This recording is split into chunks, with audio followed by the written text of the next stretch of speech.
I think we've made great strides. Exactly. That's why the Trilateral Commission is afraid. Last week I had the head of the Kissinger Group on the show, and I was talking to him before he went on air, and he goes, "We know who you are, Alex. Yes, we're aware of your work. If they're aware of me, and you're much bigger than I am, I mean, when we've got the head of the Kissinger Group agreeing to come on my show to try to counter us, that means they really are upset. I mean, if they're talking about you as the number one topic and saying, yeah, they're waking up about the monetary system, that was the other point they made, that shows we're really hurting them."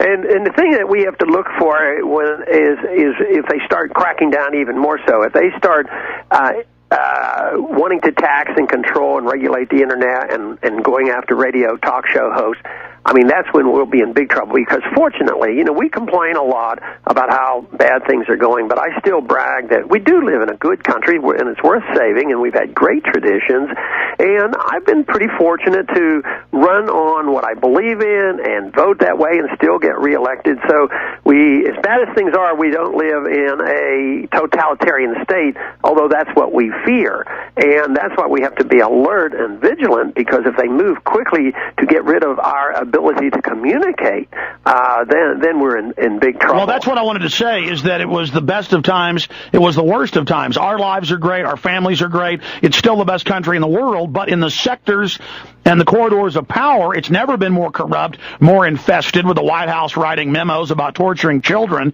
and saying it's okay. And that's my point, is they're definitely making a move and trying. I think they are getting pushed back at some levels. Is that an accurate statement from... Oh, I think so. It's because the number of people who have become disenchanted are growing, because the standard of living is going down. That's back to the monetary policy. People are still making nominal dollars, but the dollars aren't going as far. The people on retirement or Social Security, they're getting benefits, but all of a sudden they're much poorer because they're losing 10% of their purchasing power every year. So every year they get poorer, and that's why people are very stirred up. You know, even though at every rally I talk about just getting the young people out of Social Security and doing our best to take care of those people who are dependent.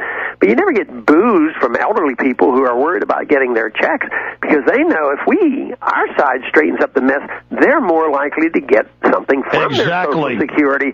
Where they know what's happening now is if we continue this, that everybody is going to suffer, the people who are receiving checks from the government as well as those who are expected to continue to work. Now I want to shift gears into another topic. This just came out in the mainstream news last Thursday. I know you're quite a news hound yourself, but you may not have heard it. Did you hear about the Rumsfeld tape with all these fake military advisors on Pentagon payroll that they have on the news, bringing up, boy, we sure need another terror attack to get our agenda through. Without another attack, we're not going to be able to get our agenda through. A, are you aware of that? And B, what do you think of that statement? Well, just vaguely. I don't know the details, so I really can't make a very good statement on that, but anything's possible with these guys. Let me just play it. It's about a minute long. This is Rumsfeld, 2006, Washington Post, Associated Press, PrisonPlanet.com, and you can go listen to hours of it. This is with the military consultants, experts they have on all the major news channels. He's in a room full of them. Here it is. This president's pretty much a victim of success. We haven't had an attack here in 5 years. The perception of the threat is so low in the society today that it's not surprising that the behavior pattern reflects a low threat assessment. And the same thing is in Europe. There's a low threat perception. The correction for that, I suppose, is an attack. And when that happens, then everyone gets energized for another mission. And it's a shame we don't have the maturity to recognize the seriousness of the threats. Okay, Congressman, were you able to hear that? They say to him, don't we need another attack? And then his answer is yes. I guess the cure for this is another attack.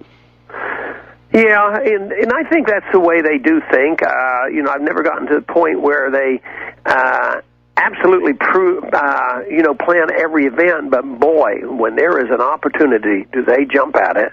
They had planned for a long time on the Patriot Act, but they had to wait for the right time. They had planned for a long time to invade Iraq.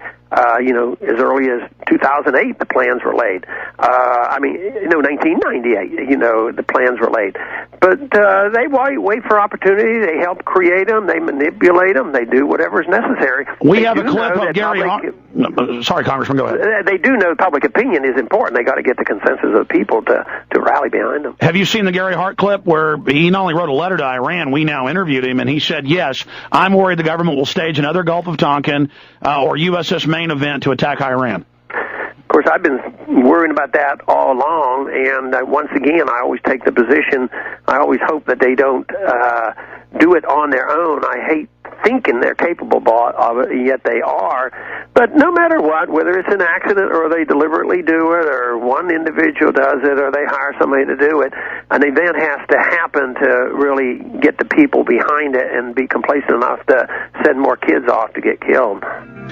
Final segment with the congressman. We'll have 5 minutes on the other side. I'll have two questions for him. What does he think of the field of candidates? I mean, dumb, dumber, and dumbest. That's my opinion. I mean, big government, either way, you roll the dice. It's a rigged game. They own all the horses. And we'll talk about his book, The Revolution, a Manifesto, #1 on the New York Times bestselling list. He's going to be at Book People, one of the book facilities here in Austin, Texas today. We'll tell you where that's going to be as well. Okay, final segment with Congressman Ron Paul. He's run an amazing campaign. The Trilateral Commission is very upset. We have that from a great source. And I've talked to top globalists myself who are very upset about what I'm doing. And I'm small fish compared to Congressman Ron Paul, who now really is our champion of the Constitution. And we've got to commend him. Just real fast, before we get into the Obama thing in your book, to be clear, because I've said I support taking over the delegates to control the party charters and the platform and to take over the party machinery, but I kept getting from your letters and your statements that if somebody is a delegate pledged for McCain, or if somebody is a delegate for that vote, you've got to go with that, because the media would crucify us, A, like we were trying to steal an election, and B, you had said that you wanted to honor the delegate process. People said, no, Ron Paul hadn't said that. And there's a large camp in the delegate process that do intend some type of takeover, which, of course, will be stopped from the top, and then I think will be a propaganda nightmare for us. Do you have any comments on that? Yeah, I mean, that's not going to happen, but that doesn't mean that people who are delegates and alternates shouldn't go, or at the grassroots they should continue to do what they're doing. We still are going to have our Texas convention. We're going to have a presence there, and they're going to be involved, and they're going to try to, influence the platform and do all the things that they should, because, there is a future, and if they don't have the numbers now, they're going to get them later, but they should be running for precinct leader or whatever they want to do to continue this activity. But to think that we're going to go over in some sneaky way take over the national convention or totally control the Texas convention, I mean, we have to be realistic, but that doesn't mean we shouldn't do what we're doing, and we could very well have a great deal of influence, but ultimately the real influence are our numbers and the strength of our message and winning the hearts and minds of spreading. People. Every Ron Paul supporter, every lover of liberty has to wake up 2 or 3 people in the next month and have them wake up other folks. Barack Obama, McCain, Hillary, give me your take on that, Congressman. Well, there's really no choice there at all. They all belong to the same group. They all belong to the, they're beholden to the military-industrial complex and the medical industry, the media industry. I mean, the whole work, the banking industry. So nothing is different. The rhetoric is different, and they peel different ways. They're all after power, but there's not going to be a whole lot of difference. Now, if I didn't know anybody's name, I just listened to what they said, I would say on foreign policy, Obama probably sounds more reasonable. But, I know who he is. I know what he believes in. And so I don't, believe that if we have an Obama presidency, all of a sudden we're going to have a more sensible foreign policy. The same forces will have their control.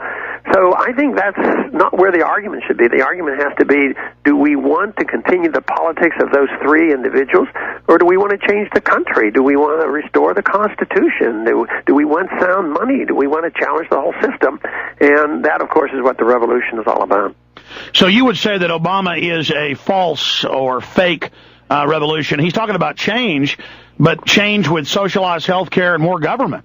You know, he is, and it's interesting that he does appeal to some of the very same people we appeal to, because he wants to have change. But has he been very specific? Does he talk about non-intervention foreign policy, or sound money, or attacking the military-industrial complex, bringing the troops home, balancing the budget?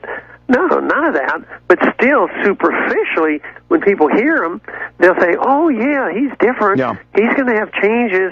And he sounds something like Ron Paul, and he has a chance. I'm going with Obama. Congressman, the new book is The Revolution Manifesto, bestseller, available at Infowars.com right now. In closing, who do you think McCain's running mate will be, and who do you think the ticket's going to be on the Democratic side?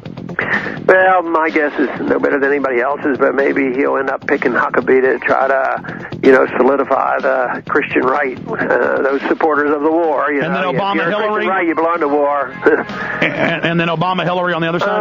Obama, I still think that they will be inclined maybe to put Hillary on the ticket or Edwards. I don't know. Congressman, thank you so much.